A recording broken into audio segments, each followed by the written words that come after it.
Assalamualaikum warahmatullahi wabarakatuh. Anak-anakku sekalian kelas 5, mudah-mudahan kita semua dalam keadaan sehat walafiat. Mudah-mudahan kita mendapatkan ilmu yang manfaat dan berkah, meskipun pembelajaran kita lewat video online.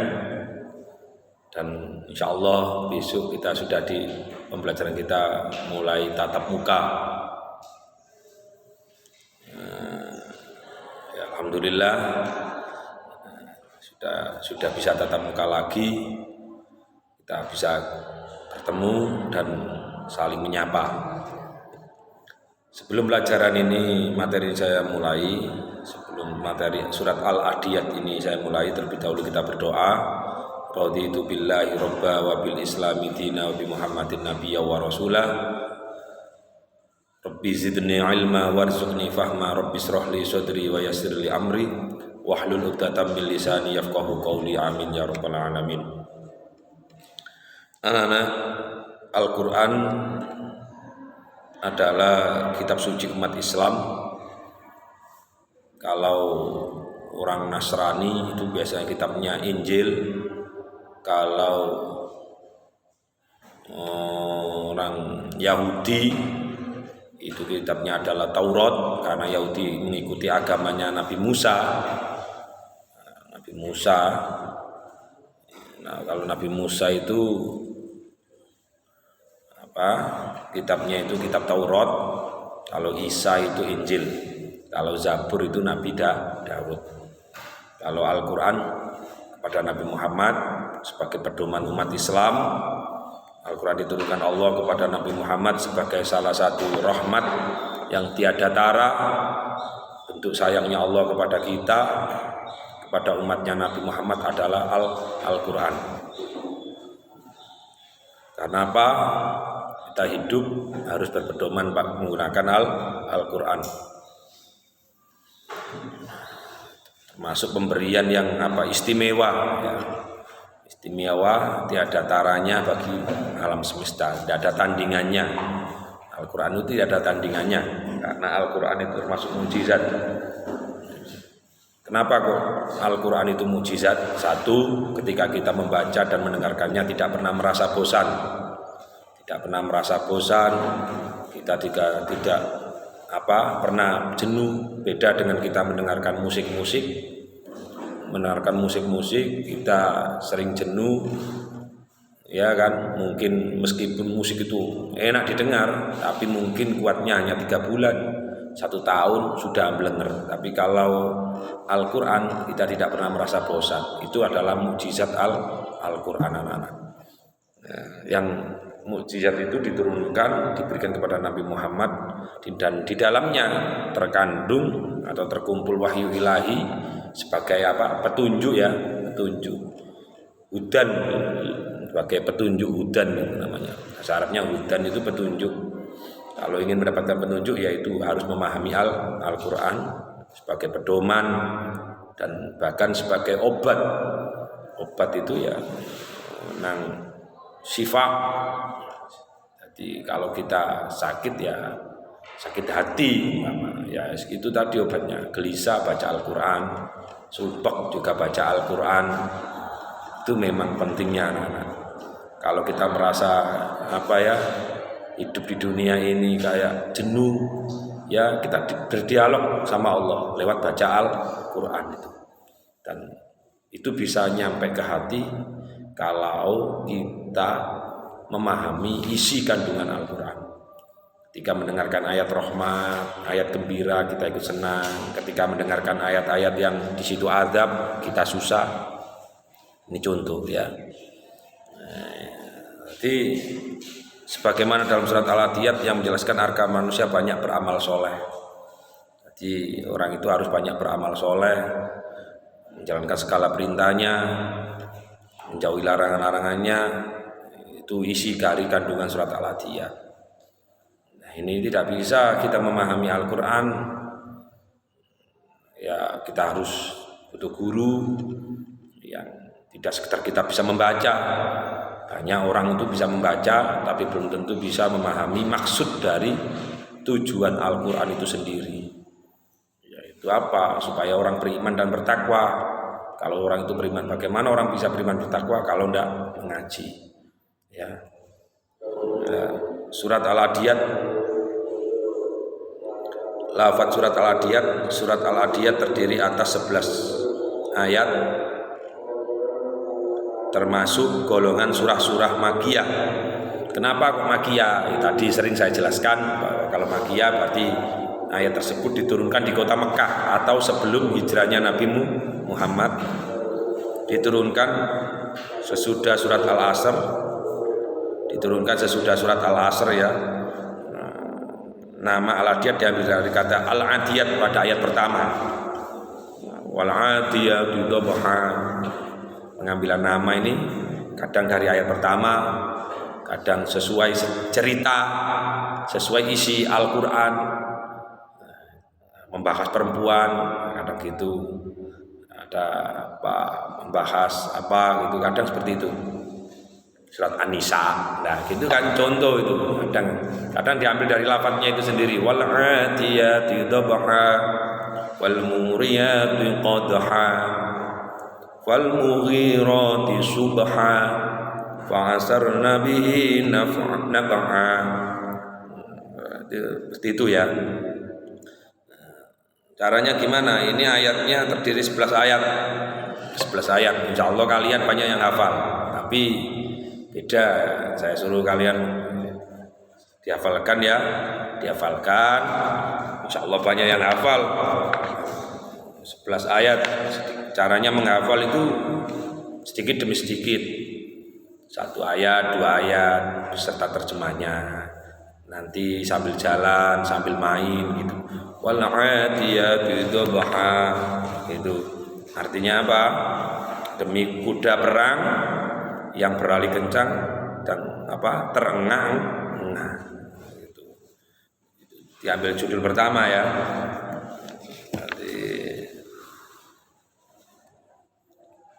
Fal muriyati qadha, dan kuda yang mengerjakan bunga api dengan pukulan kuku kakinya. Ketika memang perang terjadi seperti itu kan, kuda-kuda ikut larinya juga ya dibutuhkan larinya yang sangat kencang. Kalau sudah memberikan pukulan-pukulan yang luar biasa,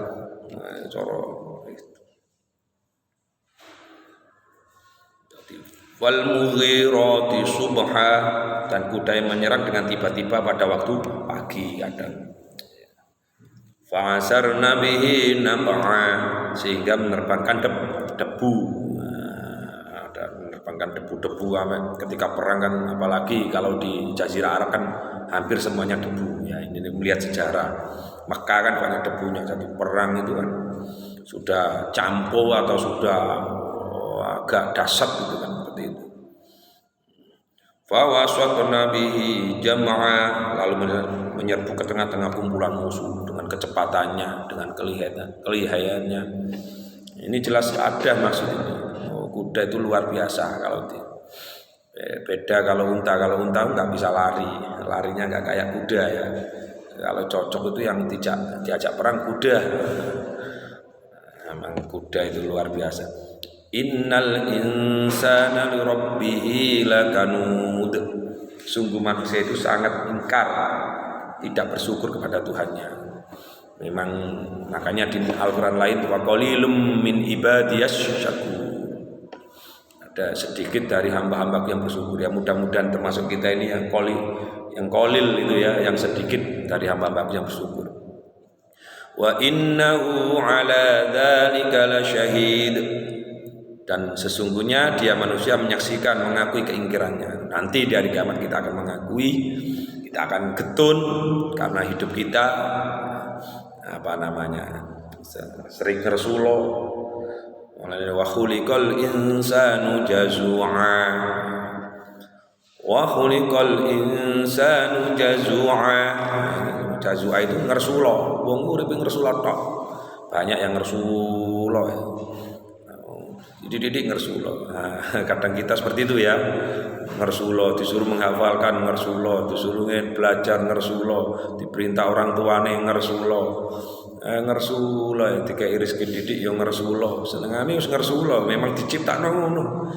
Beda kalian kalau ndak ngersulo, berarti orang istimewa, orang pilihan termasuk kategori tadi wa qalilum min ibadiyas syakur gitu. Tambahin sedikit ya. Wa innahu li hubbil khairi lasyadid. Nah ini, dan sesungguhnya cintanya kepada harta benar-benar berlebihan. Wah iya ini percis ini kayak kita ya, mencintai harta kita, mencintai harta kita ini masya Allah. Kadang kita ini sendiri lupa, senang dengan harta, lupa dari tujuan awal kita diciptakan. Tujuannya itu apa? Ya kok harta kita, kalau kita benar-benar tidak cinta harta, pasti kita akan memberikan harta itu di jalan yang digunakan dengan jalan yang benar, dipersedekahkan, membantu orang lain. Ini yang sulit bagi kita, ya. Afala ya'lamu idza busira ma fil qubur. Maka tidakkah dia mengetahui apabila apa yang di dalam kubur dikeluarkan? Wah, besok kita beri apa? Bertanggungjawabkan. Wis ditokno kabeh, ditangekno masuk yaumal apa? Yaum fa'umalun wala banun, dina sing niku anak harta gak bermanfaat kabeh. Kecuali amal perbuatan kita besok anak-anak. Wah, luar biasa ya. Makanya kadang kita itu cinta di harta itu, makanya sebagai teman, sebagai kita harus saling berbagi. Ketika ada temannya apa, kita punya makanan, kita bagikan sedikit untuk teman kita. Itu aja kita kadang berat, berpikir panjang kadang kita memberikan itu, berpikir panjang. Nanti gini alam. Nah, kalau enak lebih ya memberikan kepada orang yang pelit, wah tambah enak. Nah, kalau ngasih sesuatu pada orang pelit itu paling enak. Kenapa? Pasti tidak kembali. Ya kan, pelit dikasih, wah mesti beda nih kalau kamu mengasih kepada orang yang baik, loman, mesti dibalik oleh akeh. Akhirnya kamu berharap tomak nantinya ya kan. Akhirnya kamu menilai orang kalau tidak ngasih berarti pelit. Karena sebenarnya bukan pelitnya, kamu yang berharapnya itu yang menjadikan kamu apa? Menilai orang pelit itu karena kamu tomak itu ya, bisa jadi. Makanya mengasih pada orang pelit paling enak ya. Ada teman kita tidak tahu ngasih, ya kasih saja nggak apa-apa, enak karena kita sudah tahu tidak akan kembali, kasihkan. Wa hussila ma fis sudur, dan apa yang tersimpan di dalam dada dilahirkan. Apa yang dirahasiakan sampai sekarang dia memikirkan apa, itu ketahuan semuanya. Meneng-meneng wopo kerentek hati ini bakal tahu kabeh. Kita akan ketahuan. Kita ini orang-orang yang seperti apa wajah-wajah kita ini ya. Kadang kita itu di depan orang banyak terlihat khusyuk, terlihat baik, tapi ketika tidak ada orang, kita kan saenake dhewe ya toh. Nek salat nek ono wong akeh kaya khusyuk, tapi nek kono wong pucil-pucil kadang sampeyan wis salat, wis ngono. Pun salat, pun padahal dereng melayu ngono ya. Itulah orang itu kadang itu seperti itu ya. Orang itu baik di luarnya, kadang jelek di dalamnya. Kayak apa itu buah apa? Buah apa kira-kira itu ya. Ono sing luarnya jelek tapi dalamnya manis, baik, enak. Banyak itu buah-buah itu. Ya makanya kayak kedondong jabannya halus, jabannya jerone kasar, kedondong kuwi ya jabane katanya apik. Ini nanti akan ketahuan semuanya, meskipun kita tutupi ya pasti ketahuan, pada hari itu pasti ada dibuka. Inna rabbahum bihim yawma idzil khabir. Sungguh Tuhan mereka pada hari itu maha teliti. Khabir itu waspada teliti sekali terhadap keadaan mereka. Bahkan kita kalau kita dihadapkan jelas semuanya, bahkan yang kecil-kecil ketahuan. Nah inilah mesti yang kita tafakkur, kita berpikir anak-anak. Ya mudah-mudahan saja ya, paham maksud saya ya. mudah-mudahan paham ya, meskipun pembelajaran lewat video. Tadi intinya gitu. Tadi intinya kita itu di mata Allah kita ketahuan semuanya. Ketahuan semuanya. Apakah kita ini termasuk orang yang munafik, baik di luar, jelek di dalam, atau kita ini termasuk orang-orang yang baik, memang benar-benar baik di dalam maupun di luar gitu ya. Tinggal pilih lah wong urip kari milih wae ngono nggih.